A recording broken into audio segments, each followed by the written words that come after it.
Have you ever looked away from someone who spends their entire life looking out for you? It is an uncomfortable question to ask. Ryan was a 14-year-old living with his mother in an economically strapped town.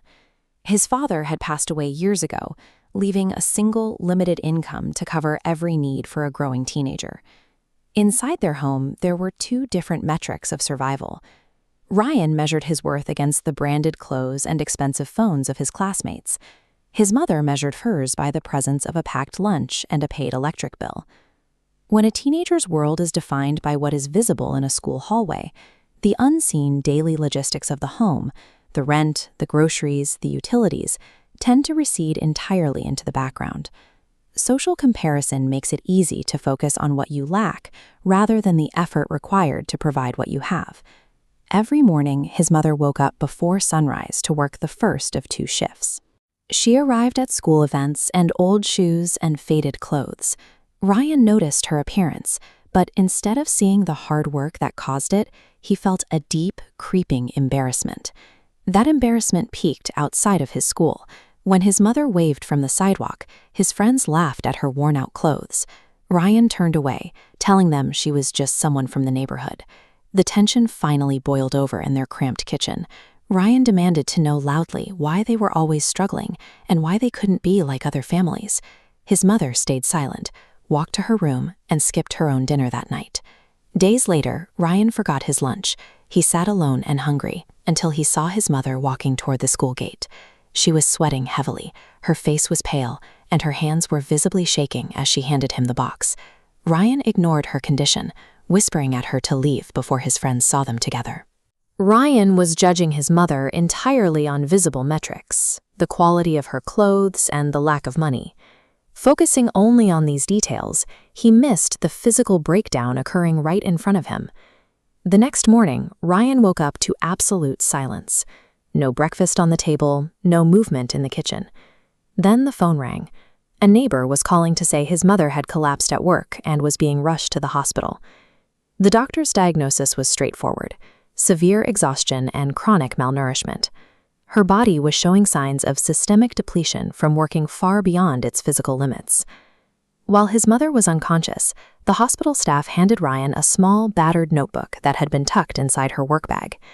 Economists often talk about invisible labor, the unseen energy required to manage a household and sustain the lives of others. It is work that is only noticed when it stops being done. For Ryan, the notebook became a ledger of that labor. It was a record of the facts that his previous perspective had ignored. The pages were filled with handwritten math. Where Ryan saw a mother who didn't buy him what he wanted, the notebook showed her calculating exactly how many extra shifts she needed to save for the shoes and the phone he had demanded. He found the entry from the night he insulted her in the kitchen.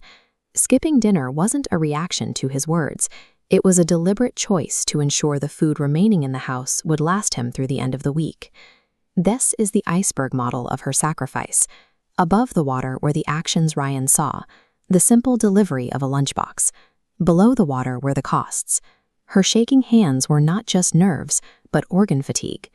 The widest layer was emotional shielding. She chose silence when yelled at, because explaining their extreme poverty would transfer her burden onto him. What Ryan had categorized as his mother not doing enough was actually the total liquidation of her health and comfort to provide him with a stable life. Sitting beside her hospital bed, Ryan finally apologized. He didn't offer excuses. His mother didn't bring up the insults or the embarrassment. She simply told him she knew he was a good person. In the months that followed her recovery, Ryan's role in the house looked different. He began managing the chores, focusing on his studies without being asked, and making sure to hug his mother every day before school. Their bank account didn't suddenly grow, and their house was still small. But the way Ryan interpreted their struggle changed. He no longer saw their situation as a failure of his mother, but as a shared challenge. Ryan's appreciation didn't come from a change in his circumstances, but from his new ability to see the price tag of his own upbringing. There is a difference in how our resources regenerate. As this diagram shows, money and professional opportunities are often cyclical. They can be lost and earned back. But time with those who love us is strictly linear. It only moves in one direction. Once that timeline ends, there is no way to earn back a missed opportunity for a thank you or a moment of recognition. Look closely at the people in your own life who are carrying the invisible costs of your comfort. If you are standing in front of them right now, what is the one thing you need to say to them? Recognizing a silent sacrifice today is the only way to avoid the weight of discovering it when it is too late.